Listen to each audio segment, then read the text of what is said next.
कहते हैं जब किन्हीं दो देशों या किन्हीं दो लोगों के बीच युद्ध होता है तो अक्सर कोई तीसरी शक्ति इसका फायदा उठाती है। ऐसा ही कुछ रूस यूक्रेन युद्ध के मामले में भी हुआ है। हाल ही में कुशल कूटनीति और अवसरवादिता का परिचय देते हुए अमेरिका ने यूक्रेन के साथ लंबे समय से प्रतीक्षित प्राकृतिक संसाधन समझौते पर हस्ताक्षर किए हैं। यानी यूक्रेन के प्राकृतिक संसाधन से होने वाले राजस्व में अमेरिका भी अब हिस्सेदार होगा। बता दें कि यूक्रेन की उप प्रधानमंत्री यूलिया स्विरिडेनको और अमेरिकी वित्त मंत्री स्कॉट बेसेंट ने इस समझौते पर हस्ताक्षर किए हैं। इस समझौते को लेकर दुनिया भर के कूटनीतिज्ञ और विशेषज्ञ कई तरह के कयास लगा रहे हैं। मसलन क्या अमेरिका यूक्रेन के आर्थिक क्षेत्र पर अप्रत्यक्ष रूप से कब्जा कर रहा है? रूस पर इस समझौते का क्या असर होगा? और क्या दोनों देश के बीच चल रहे इस युद्ध में यूक्रेन और अधिक मजबूत भूमिका में आ सकता है? तो आज के इस एपिसोड के माध्यम से हम ऐसे ही कुछ सवालों के जवाब तलाशने की कोशिश करेंगे। कई महीनों की तनावपूर्ण वार्ता के बाद अमेरिका ने यूक्रेन के खनिज और ऊर्जा भंडार की भावी बिक्री से होने वाले लाभ को साझा करने के लिए कीव के साथ एक समझौते पर हस्ताक्षर किए हैं। इस समझौते पर फरवरी में ही हस्ताक्षर होने थे, लेकिन यूक्रेन रूस युद्ध को समाप्त करने के तरीके के बारे में राष्ट्रपति डोनाल्ड ट्रंप और यूक्रेनी राष्ट्रपति वोलोडिमिर जेलेंस्की के बीच तीखी बहस के बाद यह समझौता टूट गया था। इस समझौते के तहत एक संयुक्त निवेश कोष बनाया जा रहा है। बता दें कि समझौते में संयुक्त अमेरिकी यूक्रेनी कोष निर्माण का प्रावधान है, जिसे यूक्रेन में नए प्राकृतिक संसाधन परमिटों से यूक्रेनी राज्य को मिलने वाले मुनाफे और रॉयल्टी का 50% प्राप्त होगा।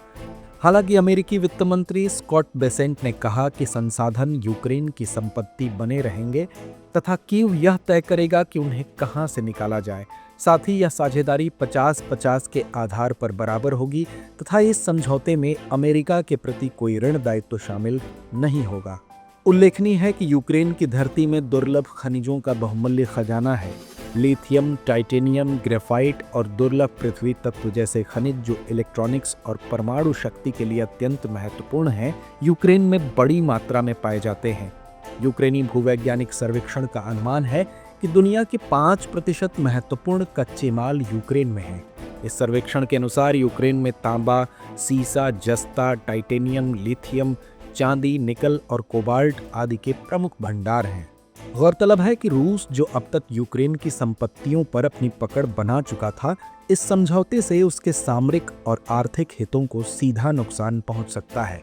कनाडा की भू राजनीतिक जोखिम सलाहकार कंपनी सेकडेव ने 2022 में एक मूल्यांकन किया था, जिसमें निष्कर्ष निकाला गया कि रूस ने यूक्रेन की 63% कोयला खदानों और उसके आधे मैग्नीज, सीजियम, टैंटलम और दुर्लभ पृथ्वी भंडार पर कब्जा कर लिया है। दुर्लभ पृथ्वी तत्वों का उपयोग स्मार्टफोन, एलईडी लाइट और इलेक्ट्रिक कारों में घटक बनाने के लिए किया जाता है। अतः स्पष्ट है कि यह समझौता रूस के आर्थिक लाभ और यूक्रेन के साथ उसकी युद्ध रणनीति दोनों को ही प्रभावित कर सकता है। हालांकि रूस ने अभी तक इस समझौते पर कोई टिप्पणी नहीं की है।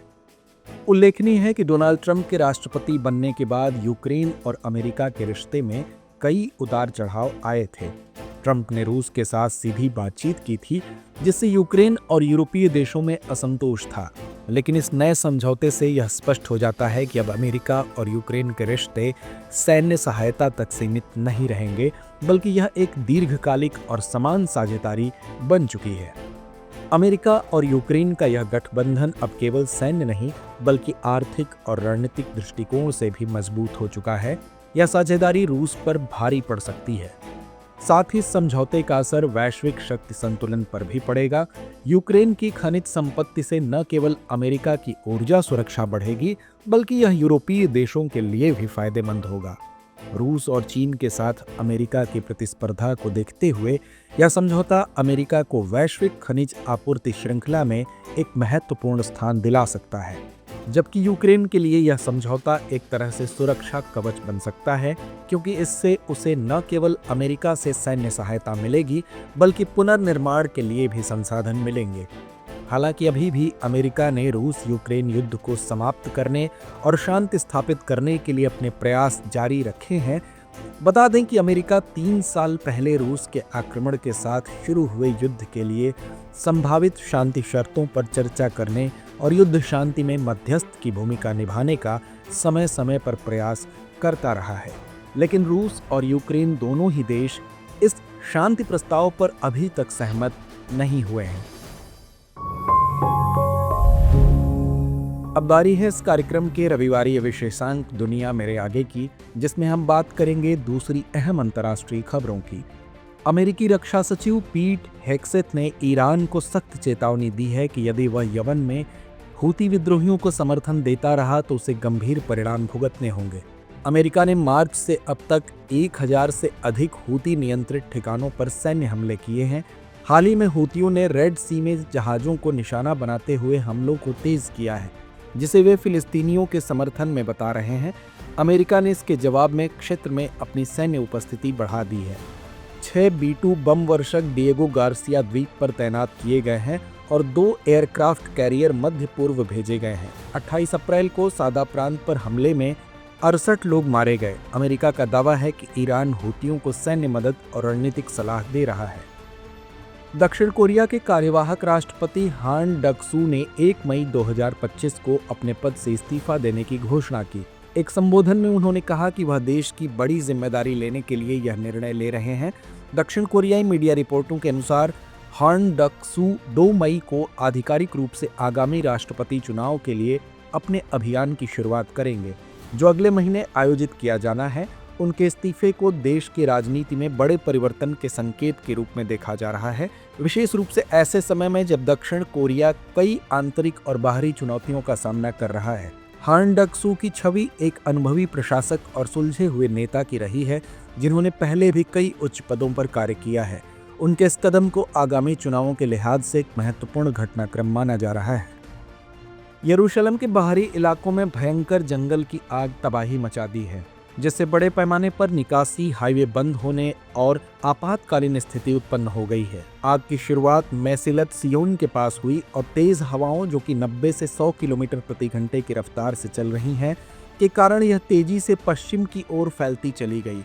यरूशलेम जिला अग्निशमन कमांडर शमुलिक फ्राइडमैन ने इसे देश के इतिहास की सबसे बड़ी आग बताया और कहा कि स्थिति अभी नियंत्रण से दूर है। इजराइल ने Italy, Croatia, Greece, Cyprus, Bulgaria, Romania, Spain, France, Ukraine और इक्वाडोर समेत कई देशों से मदद की अपील की है। इन देशों ने विमान और हेलीकॉप्टर भेजने की सहमति दी है।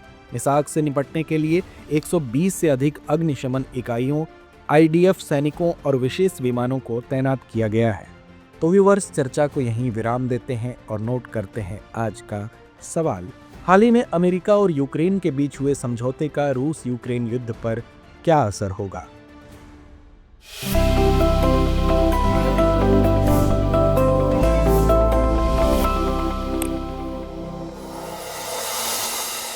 डियर व्यूअर्स, अपने एग्जाम की तैयारी को और बेहतर करने के लिए हमारे चैनल को लाइक, शेयर और सब्सक्राइब करना न भूलें।